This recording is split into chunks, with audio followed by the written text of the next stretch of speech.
सकाळी सकाळी सरिताताई मोठ्या आवाजात त्यांच्या सुनेला अनघाला म्हणाल्या, "अगं सुनबाई, सकाळचे 7 वाजले आहेत आणि तू अजूनपर्यंत झोपली आहेस का?" जसा सासूचा मोठा आवाज अनघाच्या कानावर पडला तशी ती दचकून जागी झाली आणि लवकर लवकर उठून डोक्यावर पदर घेऊन पळत आंघोळ करायला बाथरूममध्ये गेली. तेवढ्यात तिच्या खोलीत तिची नणंद मनीषा आली आणि म्हणाली, "ही बघा, घरात नवीन सून आली आहे आणि तिला सासरच्या चालीरीती काहीच माहीत नाहीत." सध्या तरी अनघा सगळ्यांच्या बोलण्याकडे दुर्लक्ष करून आंघोळीला गेली. आंघोळ करून आल्यावर सासूबाईंना हसत म्हणाली, "आई, आज सकाळच्या नाश्त्याला काय बनवायचं आहे?" सुनेचे बोलणे ऐकून तिची सासू म्हणाली, "अरे वा सुनबाई, तू आत्ता फ्री झालीस का? तुला हे पण माहीत नाही का की सासरी किती वाजता झोपतात आणि सकाळी किती वाजता उठतात? हे तुझं माहेर नाही की मनाला येईल तेव्हा उठशील. आज पहिल्याच दिवशी सकाळी माझं डोकं फिरवलं आहेस. आल्या आल्या दाखवलं ना तुझा रुबाब." सासूचे तिखट बोलणे ऐकून बिचारी अनघा घाबरून गेली आणि हळू आवाजात म्हणाली, "आई, माहीत नाही का डोळा कसा लागला ते?" तिची सासू म्हणाली, "कारण सांगू नकोस. अशी खूप कारणं ऐकली आहेत. गपगुमानं जा आणि किचनमध्ये जाऊन नाश्त्याला पोहे बनव. त्यासोबतच चहा बिस्किट घेऊन ये. तुझ्या सासऱ्यांना सकाळी 8 वाजता नाश्ता लागतो. उशीर व्हायला नको." किचनमध्ये जाऊन अनघा नाश्त्याची तयारी करायला लागली. उकाडा एवढा होता की ती घामाने पूर्णपणे भिजून गेली होती. तिला आंघोळ केल्यासारखं वाटतच नव्हतं. मनातल्या मनात विचार करायला लागली की आईने तर कधीच एवढे काम करायला सांगितलं नव्हतं. पण तेव्हा ती कुणाची तरी मुलगी होती आणि आज ती एक सून आहे. एकतर उकाडा एवढा होता आणि सासूचे असे टोमणे मारत तिखट बोलणं तिच्या सहन करण्याच्या पलीकडचं होतं. संध्याकाळी तिच्या आईचा फोन आला. तिची आई म्हणाली, "कसं आहे माझं बाळ? सासरी सगळं ठीक तर आहे ना? कसा गेला तुझा सासरचा पहिला दिवस?" आईचा आवाज ऐकून अनघाच्या डोळ्यात पाणी आलं. तिने मनात विचार केला की आईला कसं सांगू की पहिल्या दिवशी तिच्या सासूने आणि नंदेने तिला किती प्रेम दिलं. डोळ्यातले पाणी पुसत मनातल्या वेदना लपवून हसत ती आईला म्हणाली, "आई, तू काळजी करू नकोस. इथे सगळे खूप छान आहेत. माझी काळजी घेतात, मला समजून घेतात." पण आईची ममता होती. तिचा आवाज ऐकून मन पागळून जायचं. आईच्या मनाला दुःख पोहोचू नये म्हणून अनघा खोटं बोलत होती. पहिला दिवस कसा तरी निघून गेला. रात्री अनघा थकून कशी तरी झोपली होती. सकाळी परत तोच आवाज, "सुनबाई, नाश्ता तयार झाला का? का परत नाटक करत आहेस?" सासूचं बोलणं अनघाच्या मनाला खूप लागत होतं. नाश्ता बनवायला अनघा पळत किचनमध्ये गेली. नाश्ता करून तिचा नवरा अविनाश ऑफिसला गेला. आता सगळ्या घराची जबाबदारी बिचारा एकट्या अनघावर पडली होती. तिची नणंद मनीषा खोटं खोटं आजारी पडायचं नाटक करून खोलीत झोपली होती. अगोदर ती घरातल्या कामात थोडी तरी मदत करत होती, पण वहिनी आल्यापासून नुसता आराम करायची. बिचारी अनघा एकटी घरातली सगळी कामं करत होती. तरी पण अधूनमधून सासू तिला टोमणे मारतच होती. ती म्हणायची, "सुनबाई, तुझ्या आईने तुला माहेरी राणी बनवून ठेवलं असेल, पण हे माहेर नाही, सासर आहे. इथं काम पण करायला लागेल, ते पण पूर्ण जोशात. हात जरा लवकर चालवत जा." सासूचे बोलणे आत काळजापर्यंत लागत होते. तरी पण अनघा गप्प होती, कारण तिच्या आईने सांगितलं होतं की सासरी सगळं सहन करायला लागतं. "बाळा, हळूहळू सगळं ठीक होईल." फक्त या आशेवर अनघा सासरी दिवस काढत होती की एक ना एक दिवस सगळं छान होईल. 3 महिन्यानंतर सकाळी अनघाची तब्येत अचानक बिघडली म्हणून अविनाश तिला डॉक्टरांकडे घेऊन गेला. तिला तपासल्यानंतर तिच्या काही टेस्ट केल्यानंतर रिपोर्ट आले आणि समजले की अनघा आई होणार आहे. घरी आल्यावर अविनाश आनंदात त्याच्या आईला म्हणाला, "आई, गुड न्यूज आहे. मी आणि अनघा आई बाबा होणार आहोत." अनघा गरोदर आहे. एवढा ऐकताच त्यांचा चेहरा कठोर झाला आणि रागीट स्वरात त्या म्हणाल्या, "घ्या, हेच ऐकायचं बाकी होतं. अजून लग्नाला 3 महिने पण झाले नाहीत आणि बाळाची तयारी? अरे, अगोदर घरातली कामं तरी समजून घेतली असती, काही जबाबदाऱ्या तरी समजल्या असत्या." बिचाऱ्या अनघाला असं वाटत होतं की आई होणार आहे हे ऐकून तिची सासू खुश होईल, पण ही गुड न्यूज तर पण तिच्यासाठी टोमणाच बनली. ही बातमी ऐकून पण घरात काहीच गोडधोड बनवलं नाही, नाही कुणी अभिनंदन केलं. उलट तिची नणंद तिला टोमणा मारत म्हणाली, वहिनी तू तर खूप चालाक निघालीस. तेवढ्यात तिची सासू तिच्याकडे रागात बघत म्हणाली, सुनबाई डॉक्टरांकडे कशासाठी गेली होतीस? नाटक करायची पण एक लिमिट असतं. सासूचं बोलणं ऐकून अनघाच्या डोळ्यात पाणी आलं. एक दिवस अनघा किचनमध्ये काम करत असताना तिला चक्कर यायला लागली. म्हणून ती भिंतीचा आधार घेऊन उभी राहिली. मनीषाने हे बघितलं आणि जोरात ओरडत म्हणाली, अगं आई बघितलं का, तुझी सून आत्तापासूनच आराम करायच्या मोडमध्ये आली आहे. बहाणा करत आहे कामापासून वाचण्याचा. लगेच तिच्या सासूने पण डोळे मोठे केले आणि म्हणाल्या, आत्तापासूनच चक्कर होय? आमच्या जमान्यात तर शेतातली कामं करून मुलाला जन्माला घालत होत्या बायका, पण तुला तर आत्तापासूनच चक्कर यायला लागली. काही बहाणा चालणार नाही. घरातले काम तर करायलाच लागेल, मग काही पण झालं तरी चालेल. सासूने तिचा आदेश सुनावला. इकडे जेवणाच्या वासाने तिला सारख्या सारख्या उलट्या होत होत्या. मळमळत होतं. काही खाण्याची इच्छा होत नव्हती आणि नाही काही करण्याची. पण काय करणार, मजबूर होती, कारण ती त्या घरची सून होती. कामं तर करायलाच लागणार. मग तिने स्वतः जेवू दे किंवा उपाशी राहू दे. जेवण बनवताना तिला एवढा त्रास व्हायचा की नंतर जेवण करायची इच्छा मिळालेली असायची. त्यामुळे ती हळूहळू कमजोर व्हायला लागली. डोळ्यांच्या खाली काळी वर्तुळही आली. चेहरा सुकला होता. एक दिवस अनघा चक्कर येऊन बेशुद्ध पडली. अविनाश तिला दवाखान्यात घेऊन गेला. डॉक्टरांनी सांगितले की तिच्या अंगात रक्ताची कमतरता आहे. जर असेच राहिले तर बाळाच्या आणि आईच्या दोघांच्याही जीवाला धोका होईल. डॉक्टरांचे बोलणे ऐकून अविनाश सुन्न झाला. घरी आल्यावर त्याने अनघाला समजावून सांगितले. तो म्हणाला, अनघा हे सगळं काय आहे? जर तू नीट जेवली नाहीस, तुझी तब्येत सांभाळली नाहीस, तर आपले बाळ स्वस्थ कसे राहील? हे बघ, मी तर तुझी काळजी घ्यायला रोज घरी राहू शकत नाही. तुला तर माहीतच आहे, मला कामासाठी सारखे बाहेर दुसऱ्या शहरात जायला लागते. माझं कामच असं आहे. मुश्किलीने 15 दिवसातून एकदा सुट्टीला घरी यायला मिळते. तुला तुझी काळजी स्वतः घ्यायला लागणार आहे. आत्तासाठी तरी मी सुट्टीवर आहे. आता कुठे जाणार नाही. जोपर्यंत तो आपल्या बाळाला जन्म देत नाही तोपर्यंत मी सुट्टीवर आहे. थोड्या वेळानंतर अनघाच्या आईचा फोन आला. मुलीचा आवाज थकलेला ऐकून त्या म्हणाल्या, काय झालं अनघा? तुझा आवाज कमजोर का वाटत आहे? अनघा परत आईशी खोटं बोलली. काही नाही आई, जरा काम जास्त झाले त्यामुळे थकवा आला आहे. सगळं ठीक आहे. पण यावेळी तिच्या आईला जरा संशय आला. म्हणून त्याच दिवशी तिचे आई वडील तिला भेटायला तिच्या सासरे आले.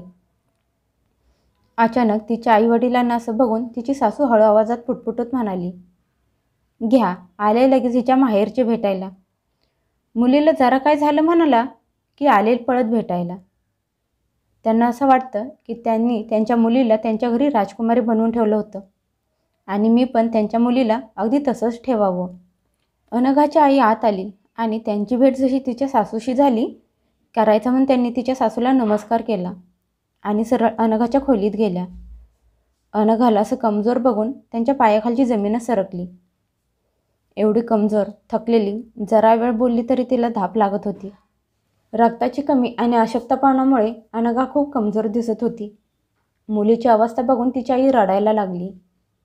त्या लगेच तिच्या सासूला भेटायला बाहेर आल्या आणि म्हणाल्या, ताई तुमच्यात जरा तरी माणुसकी उरली आहे का? ही काय अवस्था बनवली आहे माझ्या मुलीची?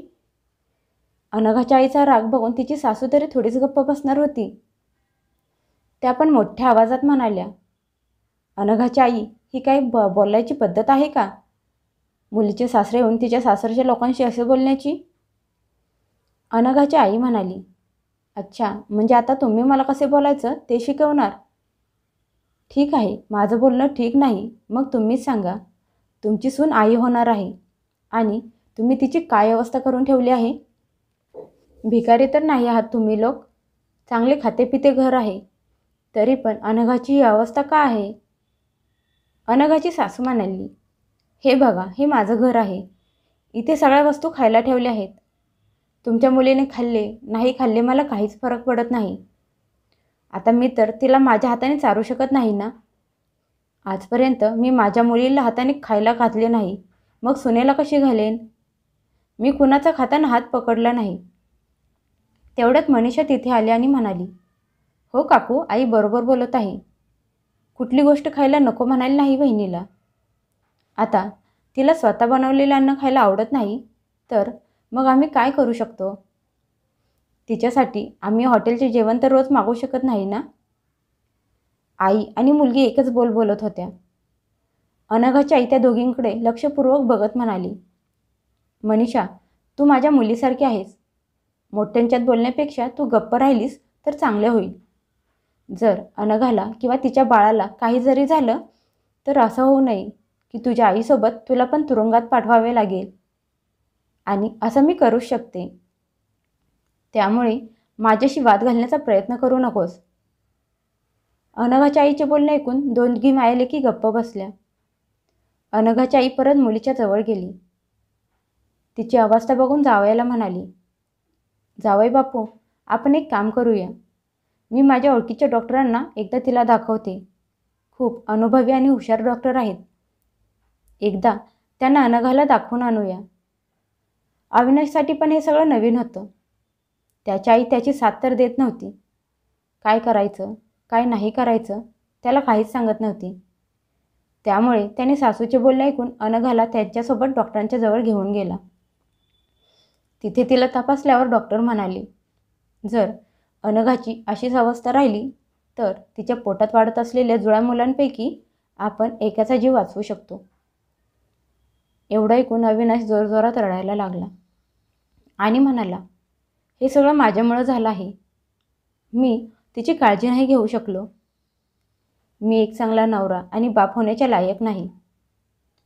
मुलीची अवस्था बघून तिच्या आईचं मन पण भरून आलं.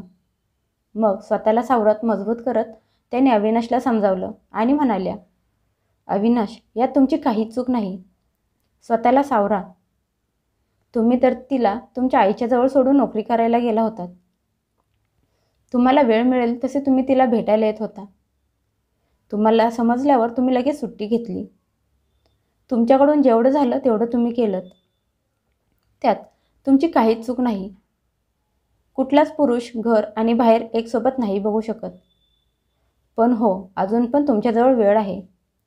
आता निर्णय तुम्हाला घ्यायचा आहे की तुमच्या बायकोला तुम्ही कुणाच्या जवळ ठेवता. सासूच्या बोलण्याने अविनाशला थोडी हिंमत मिळाली.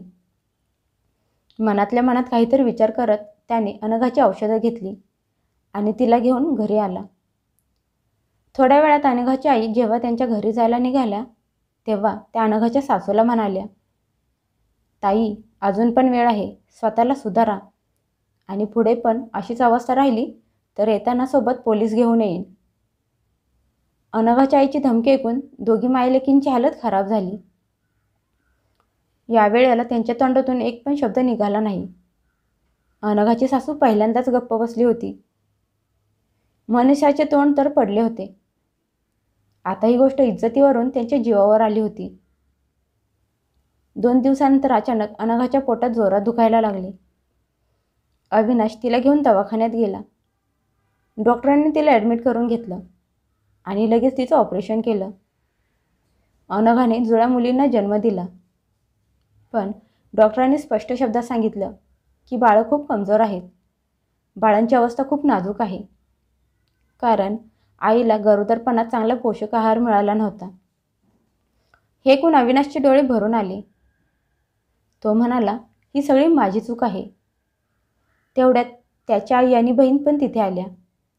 मुलींना बघून त्याची आई तोंड वाकडं करत म्हणाली, अरे देवा, 2 मुली, आता हे ओझं कोण सांभाळणार? तेवढ्याच मनीषा लगेच म्हणाली, नशीबच खराब आहे या घराचं. मुलगा असता तर गोष्ट वेगळी होती.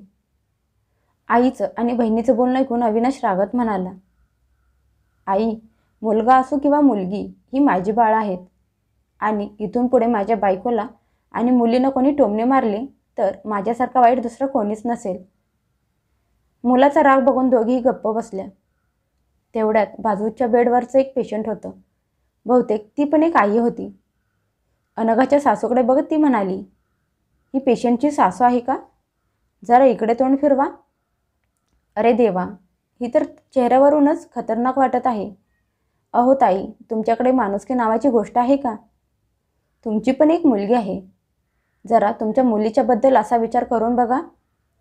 जे काही तुमच्या सुनेच्या सोबत केले तेच जर तुमच्या मुलीच्या सोबत कोणी केले तर तुम्हाला कसं वाटेल?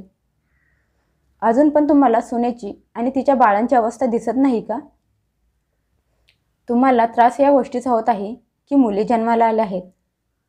तुम्ही कशाला दवाखान्यात आला आहात? घरीच थांबायचं होतं. त्या बाईचं बोलणं ऐकून अनघाची आई तिच्या सासूकडे बघून हसायला लागली. अनघाच्या आईचे त्यांच्याकडे बघून असे हसण्यामुळे त्यांच्या सगळ्या अंगात आग लागली. आता तिथे त्यांना एक क्षण पण थांबायचे नव्हते. त्यामुळे त्या अविनाशला म्हणाल्या, अविनाश, मी घरी जात आहे. ज्या दिवशी डॉक्टर घरी सोडतील त्या दिवशी सुनबाई आणि पोरींना घेऊन घरी ये. असं म्हणत त्या तिथून जायला निघाल्या. तेवढ्यात अविनाश म्हणाला, आई, तू काळजी करू नकोस. तू आरामात तुझ्या घरी जा.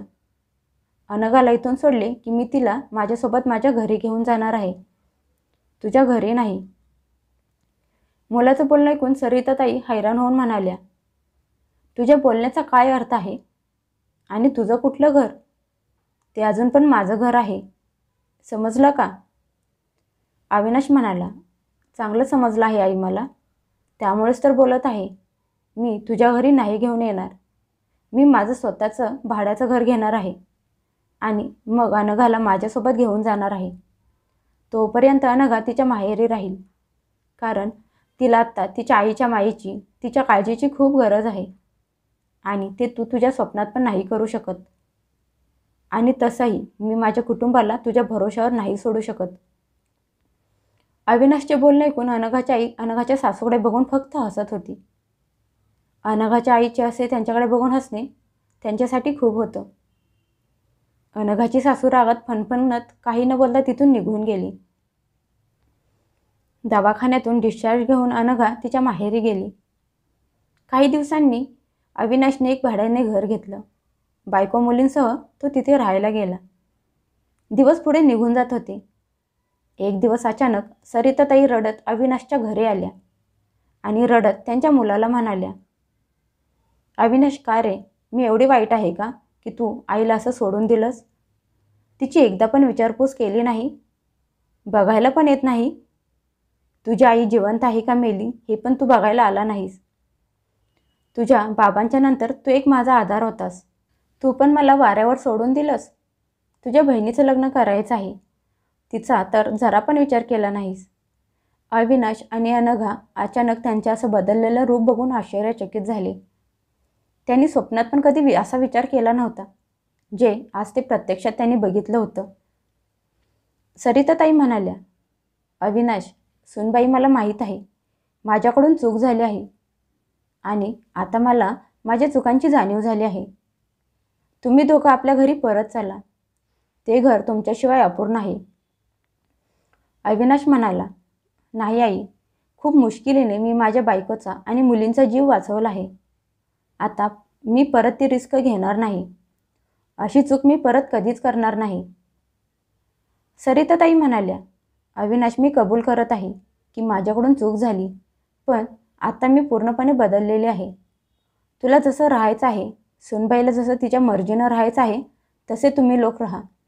मी कुणालाच काहीच बोलणार नाही आणि नाही घरात दखल देणार आहे. तुम्ही घर तुमच्या पद्धतीने सांभाळा. मी त्यात जरा पण डोकवणार नाही.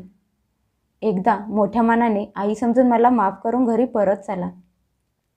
सुनबाई, तू समजावून सांग ना अविनाशला. अनघाने लक्ष देऊन तिच्या सासूकडे बघितले.